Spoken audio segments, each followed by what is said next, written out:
Doña Ana de Mendoza y de la Cerda, princesa de Éboli, nació en Cifuentes, Guadalajara. Aquí, en esta iglesia de San Salvador, fue bautizada el 29 de junio de 1540. Doña Ana pertenecía a la más distinguida nobleza castellana. Su padre, segundo conde de Mélito, era nieto del cardenal Mendoza, hijo, por tanto, de uno de los bellos pecados del cardenal, como decía la reina Isabel la Católica, al referirse a los vástagos que Pedro González de Mendoza había tenido con una dama de la aristocracia portuguesa. La madre de doña Ana, Catalina de Silva, hija de los condes de Cifuentes, la entroncaba con esta destacada estirpe.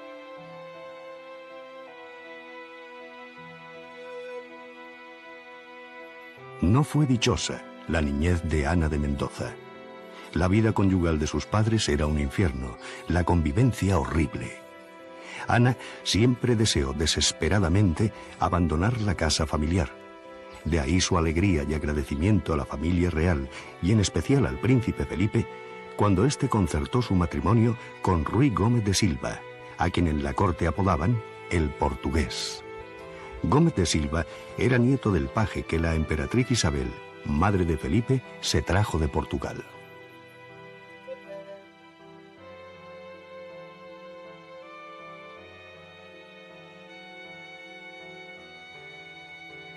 El matrimonio Gómez de Silva siempre permanecería fiel a Felipe II. El monarca quiso valorar su entrega, convirtiéndoles muy pronto en príncipes de Éboli.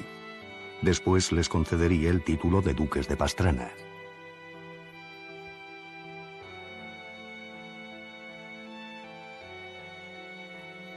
El afecto que el rey sentía por la pareja no era nuevo. Felipe conocía a Ana desde la niñez, lo mismo que a Ruy Gómez de Silva, que había sido uno de sus compañeros de juegos. Sin embargo, muchos trataron de buscar explicaciones para aquel trato de favor que molestaba a más de uno en la corte. Se dijo que Felipe II era el verdadero padre del primogénito de los Éboli, don Diego. Algunos llegaron a afirmar que Felipe había concertado aquel matrimonio y encumbrado a Gómez de Silva para que éste consintiera sus amores con Ana.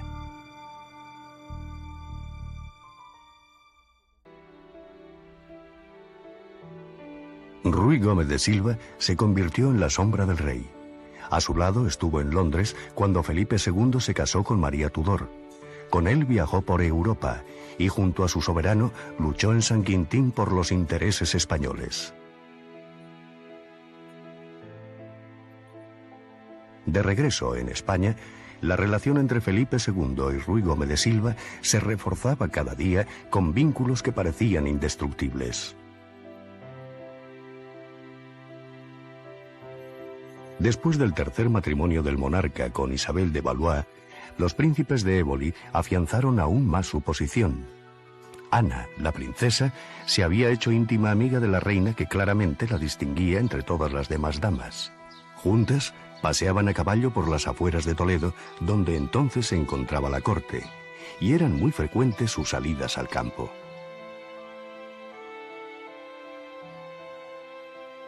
Cuentan que Catalina de Médicis, madre de la reina, regaló a la princesa de Éboli una hermosa sortija por la dedicación que ésta prestaba a su hija.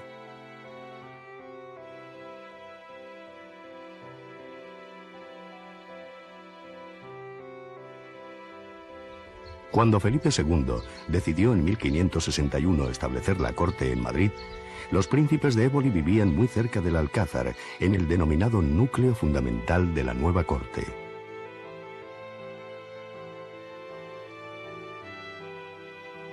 Todos los nobles intentaban instalarse en esta zona por su proximidad a la residencia real.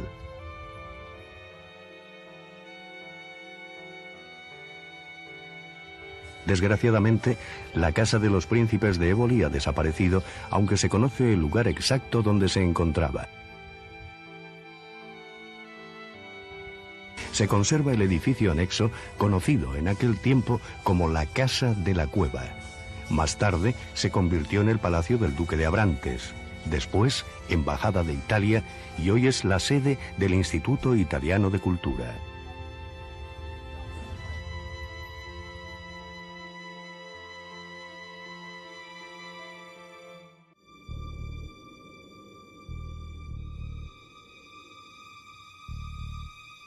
La privilegiada posición que los príncipes de Éboli disfrutaban en la corte avivaba la enemistad de los duques de Alba, que observaban desde muy cerca todos sus movimientos e intrigaban en los círculos de poder.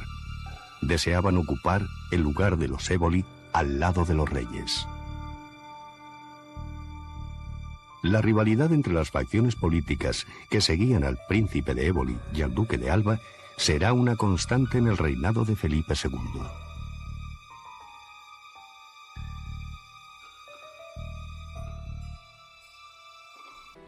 Hacia 1566, los príncipes de Éboli abandonaron la corte. De ello da cuenta un escueto comunicado del embajador francés que dice: Ruy Gómez de Silva y su mujer no volvieron a palacio. No corrían buenos tiempos. Los intereses españoles en el mundo no estaban seguros. El rey empezaba a mostrarse preocupado.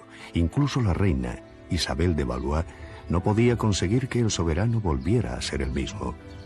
Los encuentros entre ellos se distanciaron. Felipe se alejaba de la corte para meditar en la paz que solo le ofrecían los conventos. Era como si el rey esperase encontrar en la religión el alivio y la solución a la complicada situación política. Aunque es posible que lo único que buscase el monarca fuese consuelo ante el comportamiento de su hijo, el príncipe heredero, don Carlos.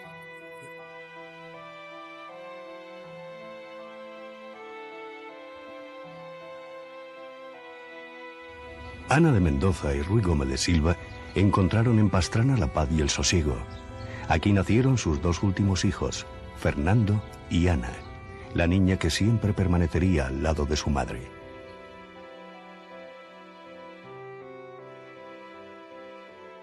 El príncipe de Éboli se identificó inmediatamente con estas tierras. De la mano de Gómez de Silva, Pastrana conocería años de esplendor, no solo en el aspecto económico, sino también en el demográfico. Mandó repoblar de árboles frutales grandes extensiones y promovió el desarrollo industrial de la zona. Se crearon fábricas de tapices y brocados, y para favorecer la industria sedera, tan en boga en aquel tiempo, se plantaron moreras.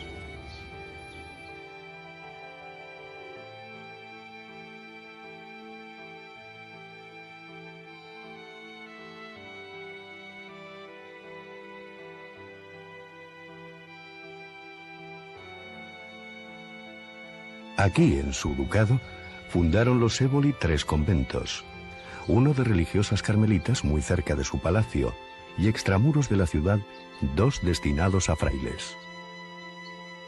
Parece ser que fue la princesa la que alentó el proyecto.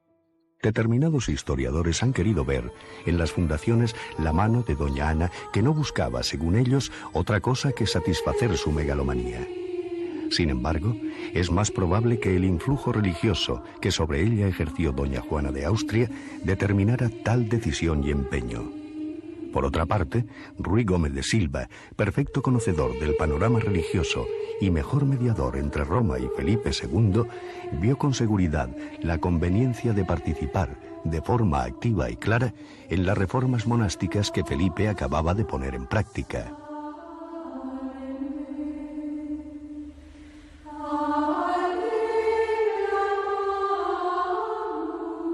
La figura y la obra de Teresa de Jesús gozaba del apoyo real. Tal vez por ello los príncipes la llamaron a Pastrana para asegurar el éxito de la fundación. Teresa de Jesús, muy pronto con su carácter arrollador, puso manos a la obra. Teresa y Ana chocaron de frente.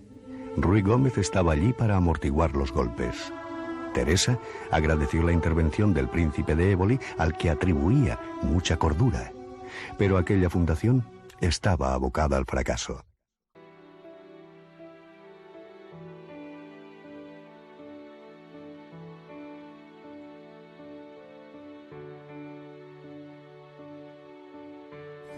Ruy Gómez de Silva falleció súbitamente en Madrid. Doña Ana acompañó al cadáver de su marido hasta Pastrana.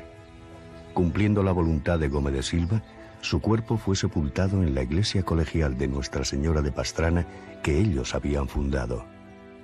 Ruy Gómez de Silva nombraba a su mujer tutora de sus hijos y administradora de sus bienes. Pero doña Ana estaba enloquecida. sin saber qué hacer, y la misma noche del entierro ingresó en el convento. Convenció a 2 de sus sirvientas y las 3 profesaron como monjas carmelitas.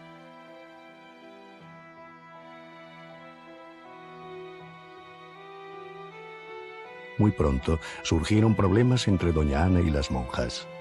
La princesa se enfadó con la comunidad. Se retiró a una parte aislada del convento y mandó abrir una puerta para tener acceso directo a la calle. Teresa de Jesús, ante el conflicto creado por la éboli y para evitar males mayores, se llevó a sus monjas de Pastrana. El mismo rey intervino en el conflicto. Felipe II ordenó a la princesa abandonar el convento, recordándole que debería ocuparse de la tutela de sus hijos. Doña Ana de Mendoza dejó, después de un tiempo, el monasterio. Comenzó entonces a dilapidar su capital. La mala situación económica de su hacienda parecía no importarle. Solo un año después de la muerte de su esposo, negoció personalmente la boda de su hija mayor con el duque de Medina Sidonia. Ana no escatimó regalos. Existen documentos que prueban su obsequiosidad. Agasajó a sus hijos con muchas joyas de oro y plata, piedras, rubíes y diamantes, vestidos, brocados, telas de oro y seda. Ana vendió alguna de sus casas en Madrid y ofreció el convento, abandonado por las carmelitas, a las monjas de la Concepción Franciscana de Toledo, que inmediatamente se hicieron cargo de él. El padre de la princesa de Éboli, el conde de Mélito, preocupado por la situación financiera de su hija, escribió al rey para que éste ordenara a doña Ana regresar a la corte. Felipe II se mostrará reacio al regreso de la princesa, y así lo manifiesta, pero a pesar de ello, Ana de Mendoza se traslada a Madrid. El regreso de la éboli a Madrid no fue bien visto por el rey ni por algunos de sus colaboradores más directos, entre ellos Mateo Vázquez. Todos en la corte conocían la aversión que Mateo Vázquez sentía por Antonio Pérez, al que hubiera deseado desbancar. Pero Felipe II apreciaba a Pérez y delegaba en él los principales asuntos de Estado. Antonio Pérez tenía acceso y revisaba la correspondencia privada del monarca.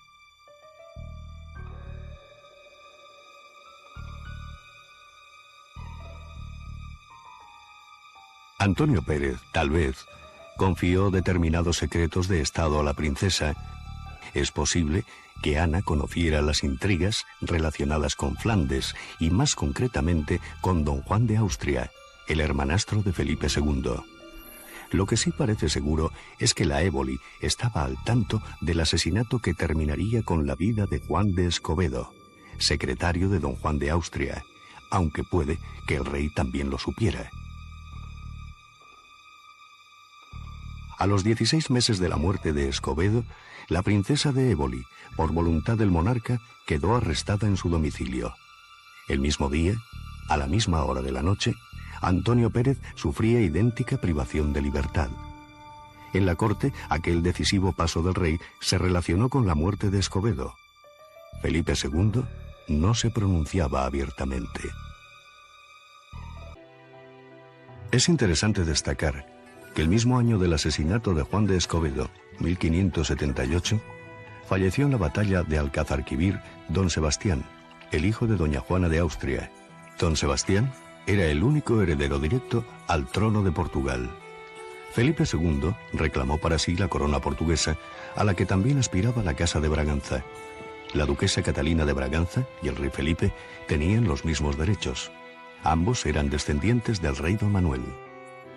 Parece probado que la princesa de Éboli conspiró en este asunto portugués contra Felipe II y que éste descubrió las intrigas de doña Ana. La éboli intentó casar a una de sus hijas con el heredero de la Casa de Braganza y puso toda su información al servicio de estos miembros de la nobleza portuguesa. Sintió temor el rey de la influencia que aún conservaba el partido ebolista, seguidores de Gómez de Silva en Portugal, y por ello decidió suprimir el peligro que encerraba la princesa de Éboli. Felipe II no se pronunciaba abiertamente. Lo que primero fue un simple arresto domiciliario se convirtió en rígida prisión. La princesa de Éboli fue trasladada desde su residencia a la Torre de Pinto, donde permaneció varios meses. Ese endurecimiento coincidía en el tiempo con el momento culminante de la sucesión portuguesa. De la Torre de Pinto, Ana de Mendoza fue llevada a Santorcaz. Aquí gozó de una cierta libertad que le permitía, por ejemplo, recibir la visita de sus hijos. A la princesa de Éboli se le había prohibido todo tipo de contacto con Antonio Pérez. En 1581, Felipe II fue coronado rey de Portugal. Curiosamente, sería en aquel tiempo cuando el rey alivió la prisión de la princesa de Éboli, permitiéndole regresar a su casa de Pastrana.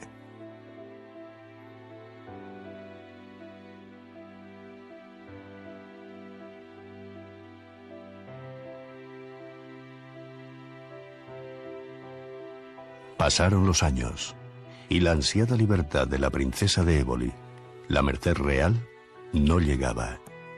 La salud de doña Ana se resentía. Mientras la princesa de Éboli permanece prisionera en su casa de Pastrana, Antonio Pérez disfruta en Madrid de una relativa libertad. Hasta 1585, 7 años después del asesinato de Escobedo, no se dicta auto de prisión contra él.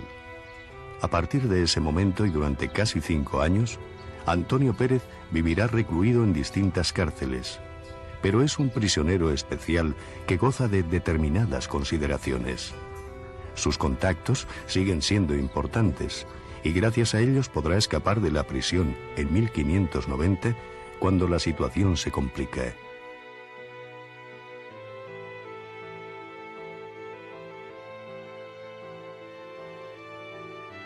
Antonio Pérez utilizará su origen aragonés para acogerse a los privilegios de los fueros.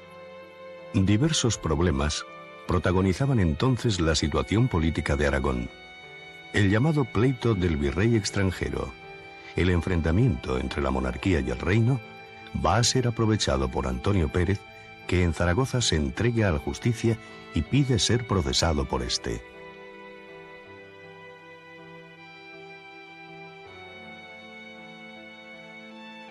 Pérez queda confinado en la llamada cárcel de los manifestados.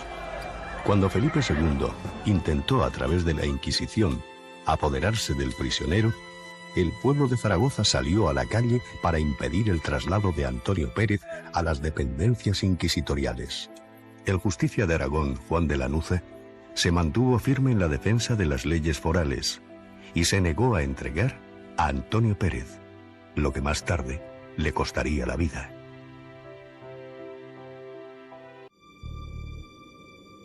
Al final, Antonio Pérez logró eludir la acción de la justicia y huyó a Francia.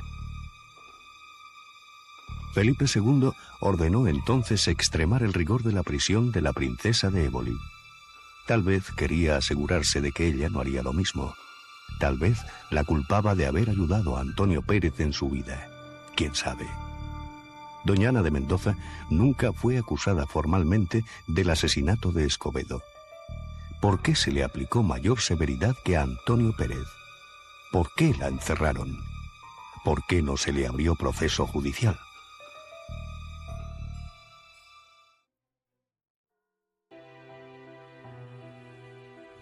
Ana de Mendoza y de la Cerda, princesa de Éboli, murió en su prisión de Pastrana en 1592. Tenía 52 años.